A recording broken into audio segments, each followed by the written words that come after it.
Bonsoir et merci de votre fidélité. Il est 18h30 sur Lula, c'est l'heure du journal. Voici les principaux titres de l'actualité. Rabat abrite le 16e Forum panafricain ministériel sur la modernisation de l'administration publique et des institutions de l'État. Au centre des travaux, le rôle structurant que la gouvernance numérique est appelée à jouer dans l'alignement des politiques publiques nationales avec les objectifs de développement durable et l'agenda 2063 de l'Union africaine. Marhaba 2025, l'afflux de nos compatriotes résidant à l'étranger se poursuit. Un mois après le lancement de l'opération, les traversées enregistrent une hausse de près de 6%. Reportage à suivre à l'aéroport Mohamed V de Casablanca.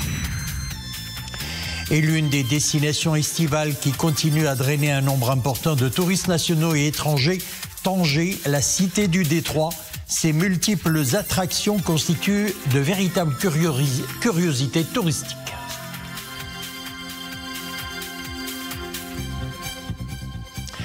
Avant de développer les titres, le chef du gouvernement s'est exprimé devant la Chambre des conseillers cet après-midi en séance plénière consacrée aux questions orales sur la politique générale, séance axée sur le bilan économique et financier et son impact sur la dynamique d'investissement et d'emploi au Maroc. Aziz Arnouch a affirmé que les efforts soutenus pour la promotion des investissements publics se poursuivent.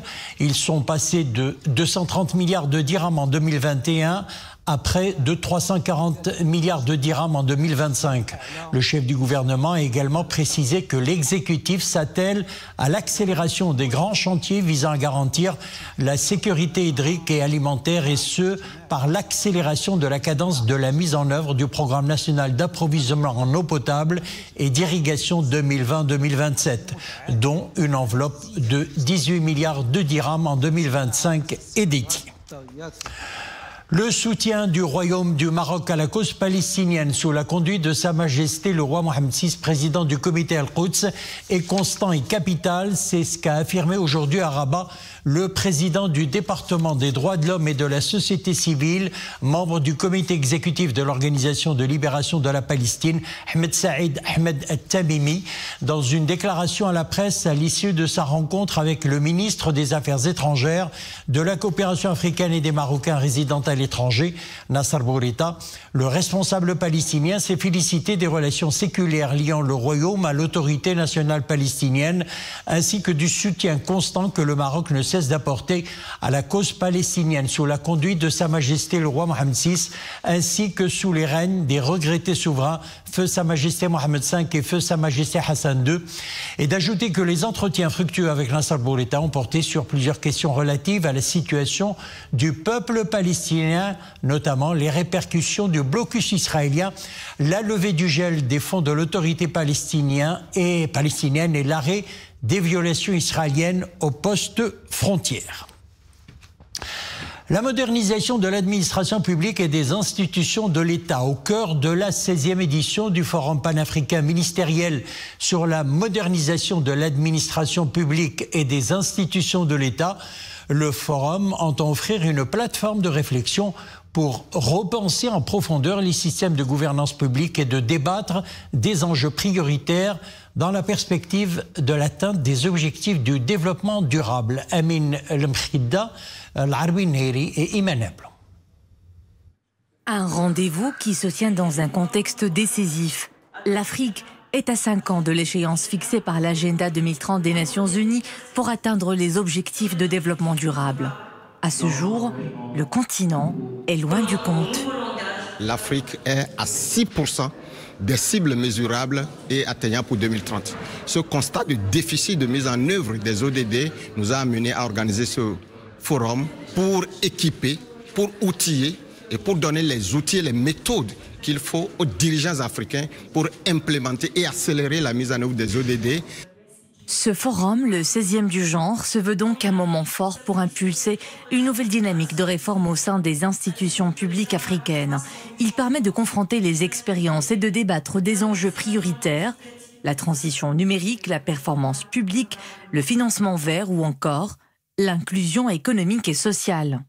Le thème que nous avons choisi, c'est la place du leadership dans l'implémentation de la gouvernance publique responsable à la lumière de la poursuite des ODD, des objectifs de développement durable et de l'émergence des pays africains. J'ai présenté en particulier la place qu'occupe la numérisation dans le développement des ODD et dans le développement de l'amélioration et le développement de l'administration publique au niveau de l'Afrique. J'ai eu la possibilité de partager quelques expériences et des analyses du PNUD en matière d'atteinte des ODD, des objectifs de développement durable, et du rôle en fait qu'une administration publique efficace, efficiente, transparente joue dans l'atteinte des ODD. Aussi bien regarder ce que les objectifs de développement humain comme une agenda très complète de développement aussi impulse en termes d'administration publique efficace, efficiente, moderne. Pour l'heure, l'objectif est clair. Doter les dirigeants africains d'outils, de compétences et d'une vision renouvelée pour faire de l'administration publique un véritable levier de transformation structurelle pour l'accélération de la mise en œuvre des ODD et de l'agenda 2063 de l'Union africaine. Nouvelle attaque israélienne dans la bande de Gaza et là nous passons à l'actualité proche-orientale. Une dizaine de Palestiniens ont péri dans divers secteurs de la bande. Des avions ont pris pour cible un groupe de Palestiniens dans le quartier de Zaytoun au sud de la ville de Gaza, faisant plusieurs blessés parmi lesquels des journalistes. Depuis le début des attaques israéliennes dans la bande de Gaza, le bilan des victimes a dépassé les 58 000 morts alors que le nombre de blessés s'élève à plus de 139 000 selon des sources médicales. Et non loin de là, au Liban, des frappes israéliennes dans la région de la Beqa ont fait 12 morts selon l'agence de presse officielle libanaise. L'armée israélienne disant avoir visé des cibles du Hezbollah dans le secteur. Un accord de cessez-le-feu a mis fin à la guerre entre Israël et le Hezbollah en novembre 2024. Malgré cet accord, Israël mène régulièrement des frappes sur le Liban, principalement dans le sud. Page économie. L'économie nationale devrait maintenir son dynamisme pour afficher une croissance de 4,4% en 2025 et de 4% en 2026, prévoit le Haut Commissariat au Plan. Le produit intérieur brut passerait de 6,4% en 2025 à 5,6% en 2026. Toujours selon le HCP, la valeur ajoutée agricole devrait se redresser de 4,7% en 2025 après un recul de 4,8% en 2024. Quant au secteur primaire, il devrait croître de près de 4,6% en 2025 et de 3,2% en 2026. Les activités secondaires devraient croître de 4,2% en 2025 et de 4,1% en 2026. Pour ce qui est du secteur tertiaire, il devrait poursuivre sa dynamique en 2025 avec une progression estimée à 4,4% et 4% l'année prochaine. Autres chiffres, ceux enregistrés au cours du premier mois de l'opération Marhaba 2025. Le nombre de passagers a augmenté de près de 6% par rapport à 2024, confirmant la tendance haussière de ces dernières années.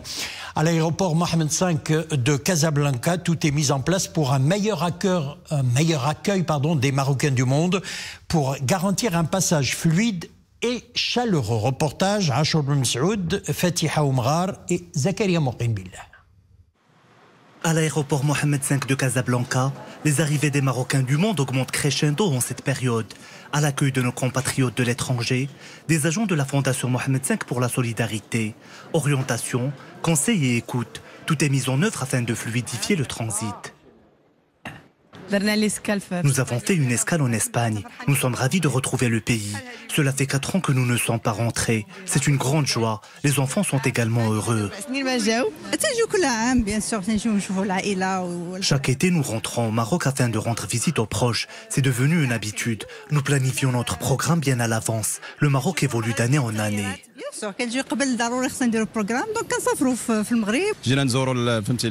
Nous allons rendre visite à la famille, aux proches et aux amis. Je réside aux États-Unis depuis 30 ans, mais je tiens à revenir chaque année au Maroc. À l'aéroport, tout est fluide. Nous sommes passés en à peine 10 minutes. Hub aéroportuaire international, l'aéroport Mohamed V de Casablanca est une porte d'entrée privilégiée pour bon nombre de Marocains du monde. Pour la plupart, la période estivale est la plus propice pour retrouver les siens. Pour eux, la nostalgie semble s'estomper à peine foulé le sol de la patrie. J'essaie toujours de passer mon congé ici. L'ambiance du pays nous manque beaucoup. Alors quand nous sommes de retour, nous nous sentons chez nous. Il n'y a pas mieux que le Maroc pour passer le congé annuel. Cela nous offre l'opportunité de nous retrouver avec les nôtres. Après le lancement de l'opération Marhaba 2025, le nombre des arrivées de MRE via les aéroports ont totalisé 626 225 entrées, soit 52,47% de l'ensemble des arrivées de l'aéroport. Une bonne dynamique enregistrée également au niveau des ports, avec une augmentation de 5,6% de passagers et de 6,9% de véhicules au niveau des ports espagnols au cours du premier mois de l'opération Marhaba. Le thermomètre repart à la hausse dans la plupart de nos régions. Dès aujourd'hui jusqu'à vendredi, prévoyez des températures comprises entre 44 et 47 degrés dans les provinces de Rachidia, Zagora, Taroudan, Tata, Assazag, Smara, Oued Dahab et Aousserd. Entre 40 et 44 degrés dans plusieurs autres provinces, comme vous le voyez sur vos écrans. Et par ailleurs, de fortes averses orageuses, 15 à 30 mm localement fortes avec chute de grêle et rafales de vent sous orage sont prévues ce soir jusqu'à 22 h à Assazag, Smara, Gelmim et Tantan. L'été s'annonce donc très chaud, les plages sont prises d'assaut par les visiteurs en cette période estivale. La ville du Détroit connaît en ce début d'été une forte affluence. Le charme de la ville opère de plus en plus sur les touristes venus d'ailleurs, notamment d'Europe, mais aussi les nationaux. Mais dans la ville du Détroit, un autre constat est fait. Les offres sont-elles adaptées à toutes les bourses? Réponse dans ce reportage réalisé par Anissa Boumehdi, Saïd Najah et Nissi El-Hamdaoui. De belles plages, une offre hôtelière variée et une médina où il fait bon flâner. Tanger a tout pour séduire. En ce mois de juillet, l'activité touristique connaît un certain dynamisme. La destination se fait de plus en plus une place au soleil, en particulier auprès des touristes étrangers. Je viens de Suisse et comme nous sommes en croisière, nous avons fait une halte ici à Tanger pour y passer la journée. Dans quelques heures, nous embarquerons, mais au moins nous avons pu découvrir cette belle ville. Nous sommes espagnols. Nous avons beaucoup entendu parler de Tanger comme une belle destination, une ville riche de son histoire, connue pour sa gastronomie et pour son architecture singulière. Et comme nous passons cette année nos vacances en Andalousie, nous en avons profité pour faire un Tanger. L'été, c'est la période où les professionnels du secteur à Tanger cherchent à maximiser leurs bénéfices, profitant de l'afflux des voyageurs d'ici et d'ailleurs. En cette période, nous sommes prêts à accueillir les visiteurs, que ce soit les Marocains résidant à l'étranger ou les locaux. Nous nous attendons à une grande affluence à partir de la semaine prochaine. Mais est-ce que la ville du Détroit pense vraiment aux touristes locaux? Propose-t-elle des offres adaptées à toutes les bourses?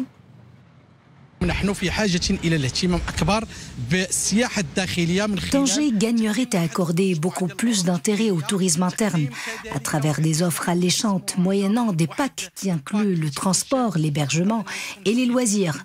Nous avons également besoin de diversifier les produits touristiques à moindre prix. N'oublions pas que pendant la période du Covid, ce sont les touristes marocains qui ont dynamisé un peu l'activité touristique dans le pays. Aujourd'hui, Tanger figure même dans le top 10 des destinations à visiter en 2025, selon une chaîne publique allemande. La ville confirme ainsi son attrait irrésistible pour les voyageurs en quête d'authenticité et d'une bonne bouffée d'air frais entre l'Atlantique et la Méditerranée. Voilà, c'est la fin de notre édition. Merci de l'avoir suivi. Excellente soirée et à demain.